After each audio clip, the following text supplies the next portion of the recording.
Okay, everyone, places. This is the final scene, so let's make this one count. And action. Good evening, everybody, and welcome to Mike's Retro Tech. What can I say about this video? Under here is my Atari STe. I don't use it very often, but it's fully working, and I'm sure you'll see a review of it soon. I found on eBay an Atari 520 ST, listed as usual as a console. So I offered the guy 30 quid, and he accepted, and it has arrived. Except, as you will see, I've opened this already. It's not an unboxing video, it's more of a let me show you what the problem is with this item. So, big box, 2 feet long, 18 inches wide, 8 inches deep. Looks pretty good. But it rattles. And when it arrived, I was quite disappointed. It may have only been £30, but I was expecting an Atari ST. Okay, that was the plastic packaging. Yeah, some of whatever those are, I have no idea. Look like thumb drives, maybe from a mouse, no idea. But there was 1, 2, 3, 4, 5, 6, 7, 8, 9, 10, 11, 12, all stacked together like that against the keyboard and against the lid of the box. So in this box was the Atari ST untested. There was a floppy drive, 3.5 inch, last tested in 1996, set as the B drive, Amstrad compatible, working okay. Now, what I think that means is that that will work with a Spectrum 128K. And as you can see, the fascia's fallen off it and been put back on, because that there we go, should have gone through the hole. So it has done now, that's fine. So that to one side. There was a bag with the floppy drive shield in it, and as you will see in a minute, I've put the keycaps in and all the screws. Screws for the floppy drive, mountings for the floppy drive, and the like. Now there's also, as you can see here, a non-Atari mouse. In fact, the memes on the internet show this as being the Tesla truck, but it is in fact a Commodore Amiga mouse without the sticker, without being able to undo that. Blimey, that's stuck. There we go. But the roller balls look pretty clean. See, you can see, clean ball, clean rollers, pretty grotty ball, so that'll need a clean. So hopefully that will work. Now, whether that will work on the Atari or not, I have no idea, but for the moment, buttons sound okay. Right. So that goes down there. Now there was also this. Now this looks like, well, it is. It's an Atari power supply, but obviously not for the Atari ST, because that uses a kettle lead, and that is a DIN plug. 1, 2, 3, 4, 5, 6, 7, 7-pin DIN. So I assume, not checked it yet, but this is for 800 XL, 400 XL, 400 maybe? Don't know. But anyway, it looks pretty ropey. So I think what I might have to do is cut that end off there, reattach that with some different cabling, and it all looks really poor and in need of some TLC. Now it's a sealed unit and I'm not sure I can get into it, but we'll give it a try on a video later on. Now we come to this. So, UHF cable, fine. So this must be an STfm. Okay, not bad, because it was listed as an Atari 520 console. Now, this is where it gets a bit shonky. The Atari has no shipping protection whatsoever. So as you can imagine, packing something as old and as delicate as this, 30 years old, yeah, has its drawbacks. So even via UPS, posting it in a cardboard box, which doesn't look as though it has actually been bashed. There's no signs of bashing on it. So this is what happens. That's a part of the base. I mean, fair enough. It does say 520 STfm. So that's okay. That's the top of the case, yeah? Except it's completely broken. Now luckily, that can be epoxied, so I can actually fix that, and there's a good Atari 520 STfm case. Right. Now this is where it definitely gets very shonky and very disappointing, and I am very upset. Because the floppy drives were put on the keyboard, 2 keys have snapped off completely. Now thankfully I can get 2 new pillars from Jay's Retro Tech on eBay and fix those, so hopefully the keyboard itself, I mean, it sounds pretty good, but as somebody pointed out to me, I don't know, you can't see down there, there's a bend, it's bowed like something's been sat on it, so I'm thinking that possibly we have to, I mean, it flexes like no what, I've no idea what, so I'm thinking possibly this keyboard is now faulty. Yeah. So anyway, the keyboard was missing keys. I've got all the keys, just need to fix the stalks. Now, look. So that is what remains of the Atari base. It's all snapped off around there, near the joystick ports. I mean, look. There's a foot. I mean, that is so disappointing. Alright, it was 30 quid.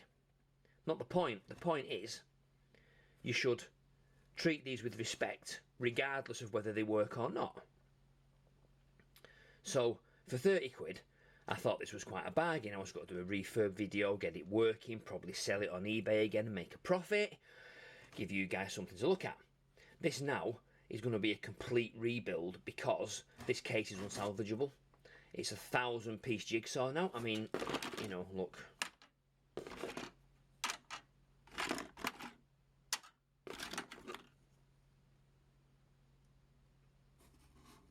Right? That probably gives it away because, however disappointed I was, when I actually took the base out to examine the actual damage, the 520 STfm turned out to be an STE. Now I haven't powered this on as yet because I'm a bit sceptical. I need to check all the circuit board to make sure none of the caps have broken. And if they've cracked during transit, I need to replace those first. And the other thing that gave it away, even before I lifted the back of the case up, is that when I paid under here, yeah,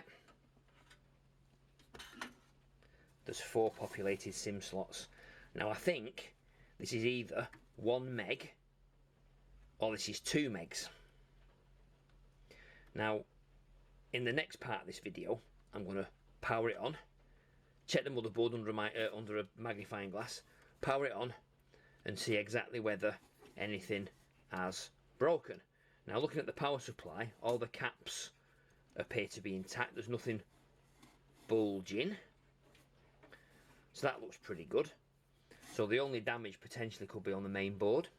When I plug it in, we might get magic smoke. I have no idea. Well, that's for part 2 of this video. Part 3 probably will be the refurb and the teardown completely. I'm honestly not sure how many parts of this video we're going to get yet. So I take this out of here now. So as you can see, the damage completely. Let's move that to one side, out of the way. So the complete damage is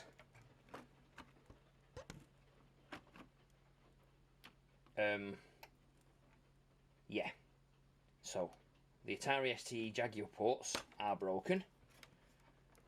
The bottom of the case is completely broken there. If I can turn this upside down, the floppy drive might come out actually. So let me take the floppy drive. Oh, actually, as you can see that it's not a standard floppy drive because that drive is actually upside down. So God knows how this machine's been used. It looks like it's been used and abused, and I'm hoping there's nothing under this that's had wires done to it, because that would be just a, I don't know, no idea what that would be, but it wouldn't be good, that's for sure.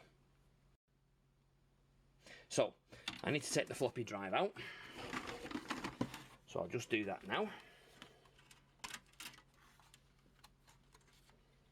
Okay, so there's the floppy drive out. And if I can turn this over, and hopefully nothing else will fall out. There we go. So it says, can we get you a bit closer so you can see that? 520 STe UK. Now, this is definitely not a 520 STe, because those memory slots definitely show, I think, more than 512. So it may have been a Meg upgrade, and it was Ben's. So I don't know who Ben is, but it's quite a while ago, because that sticker has got no sticky on it whatsoever. There we go. I mean, quite frankly, I don't care, because this case is busted. I'm not going to be able to use that case ever again, and even if I tried to get some arrowdite to it, there is so much damage on all those tines. I would never be able to fix that. That is completely and utterly unfixable.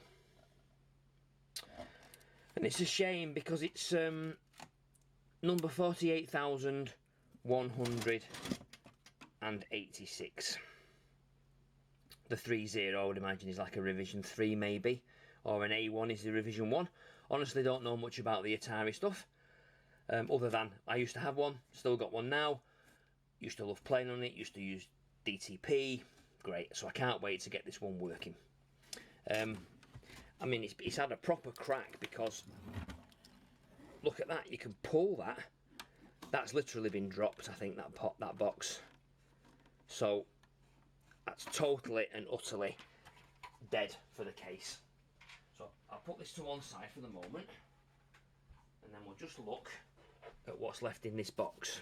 So as you can see, there's parts of plastic everywhere. There's a spare screw there from somewhere, so I'll put that in my little bag so I don't lose it, because I might need it. Yeah, so basically, I mean, look, the whole of the plastic case is just completely, it's just, yeah, it's all under there, it's just totally dead. So I need to decant that now into somewhere that I can store it, because, I mean, it made you look, yeah, you see how fragile it is? That's like, it's just perished, the plastic. So no wonder it's broken. I mean, I probably could have salvaged that, but yeah, I probably still can. Look, you can't see the gap. But to be honest, it's fit for the bin. It's not even worth saving the sticky feet. No. So I'll move this, and then we'll have a look at what the motherboard's like. We might even power it on. A few moments later. Okay, right, so I'm sat down for this now. The Atari is on the deck, and we have to undo all the screws round the outside of this shielding.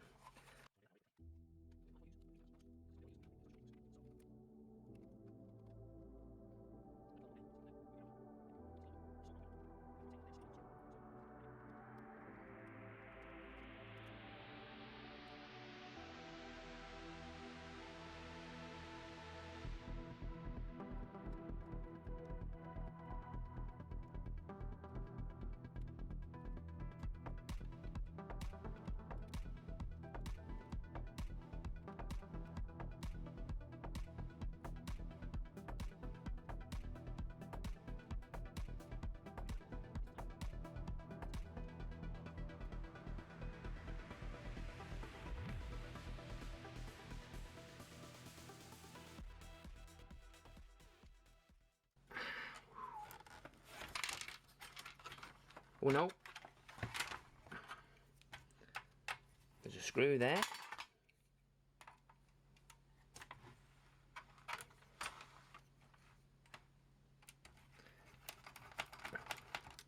And there's a screw there.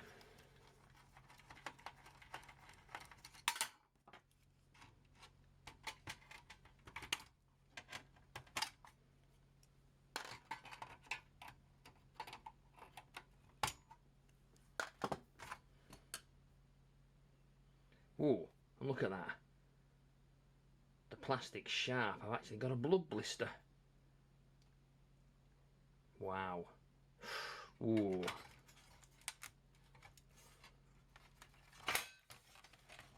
Now, will this pull? It will, right? Okay.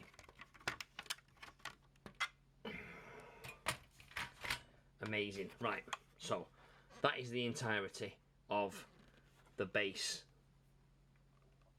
of the case.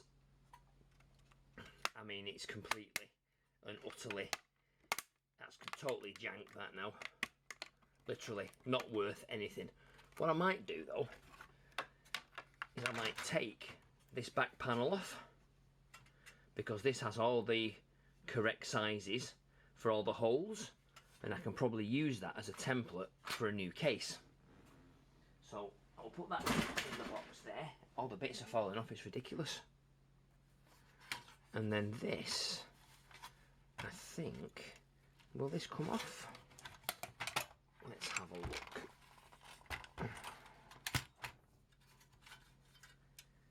Oh yeah, okay, so we have to take off all of these.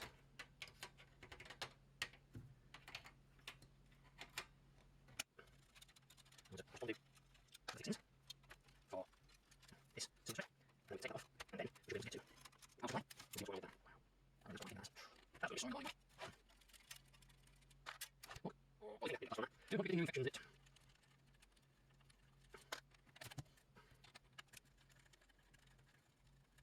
Okay, so they're all out there.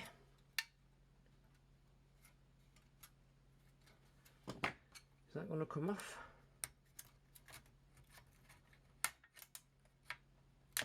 No. Okay, for the moment then, we'll leave that as it is. Maybe I don't need to take that off. Yeah, maybe not. But there's definitely just a screw there.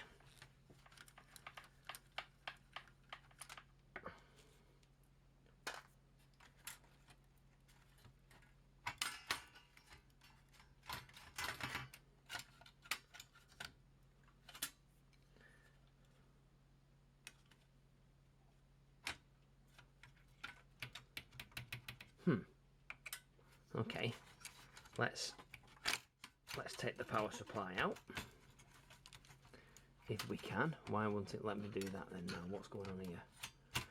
What's going on here, Mr. Mannering? Oh, that really is cut that now.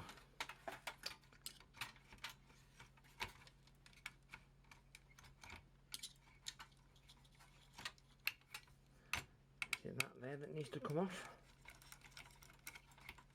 No. Sorry for my hand. Oh, for my hand being in the way.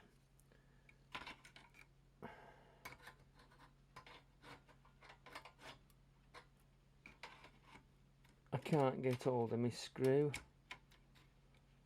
Oh, have I got it? There we go. That's right.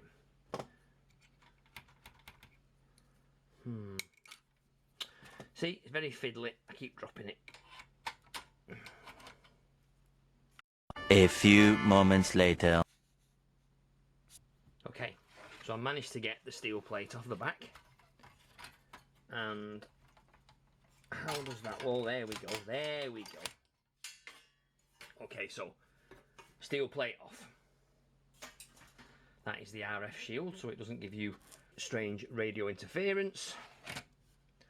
And then the board should literally pull off. Right, so the power supplies come off, which is fine. Oh, there's some dust in here. So let's see if we can see. some dust. So I need to get my brush to this to make sure that it's all nice and clean. Now, there we go, it just pops out of its case. Oh right, okay. So, the cardboard base is really in good nick. So that's good. So that's the bottom RF shield and the top RF shield. So that's pretty cool. So, what have we got? Oh, lots of grot. Lots of grot. In the bin. Lots of grot. Okay. Now. Ooh. Okay, so we've got a system patch cable. Can you see it? From there to one of the sockets there. And that's about it really. So, right, I need to get my paintbrush so I can clean this. 1 second. Right, paintbrush in hand. Just give it a damn good brush.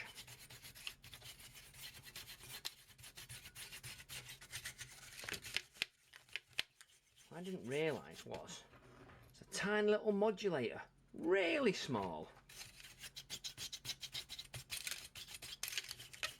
That's quite impressive, that, in a tiny little sense sort of way.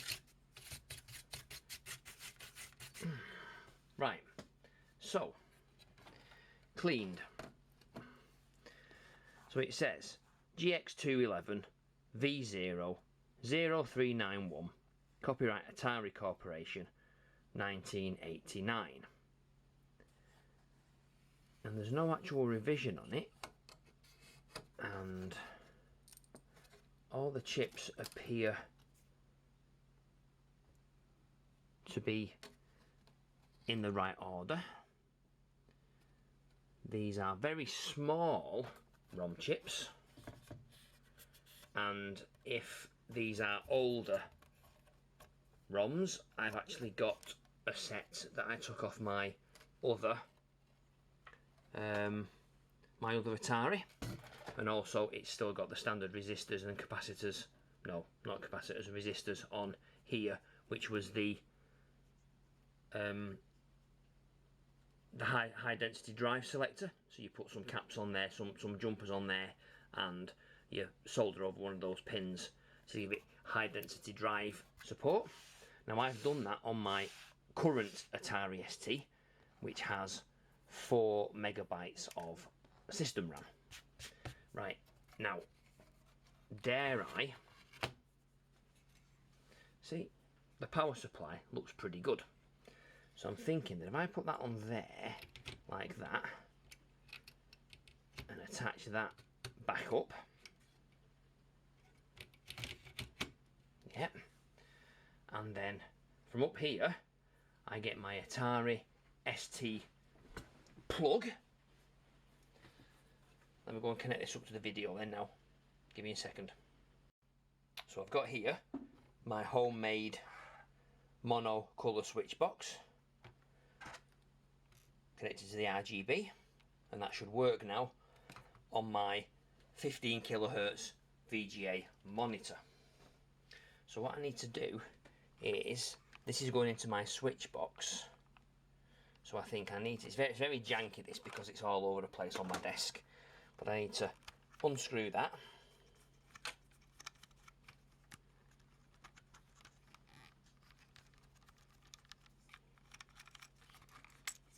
from there, move that on top of my table because I need this to be out of the way really, reach over here and get the VGA cable that plugs into my monitor. So you can't see that, but that's there. And I attach that to there, like so. Move all that out of the way. And then here, where are we? There, or there, that one. There. video. So I've plugged that into the VGA. Turn that screen on. Okay, so I take you up here. That's my normal screen. That is my 15 kilohertz monitor.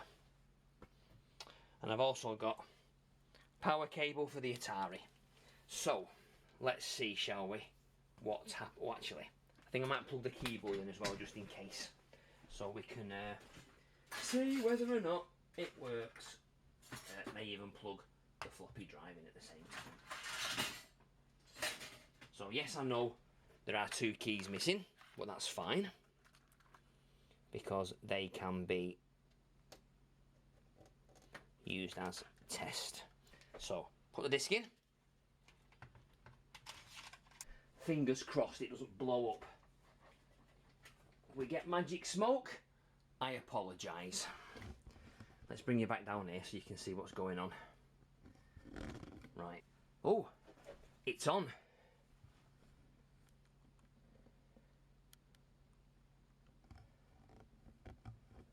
Ha. Right. White screen.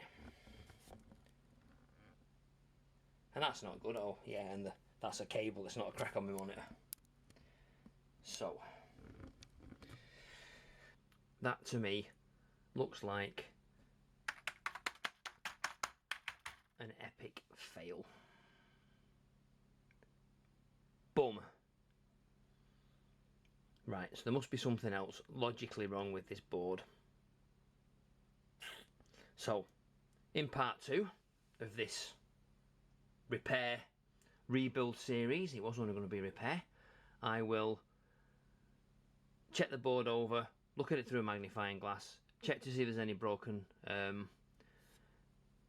joints, reflow them if there are, fix any broken tracks with my soldering iron, and then see whether we can get this machine back to some form of working state.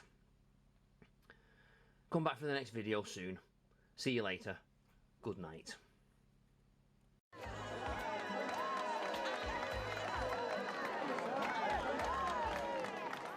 Oh, Mike!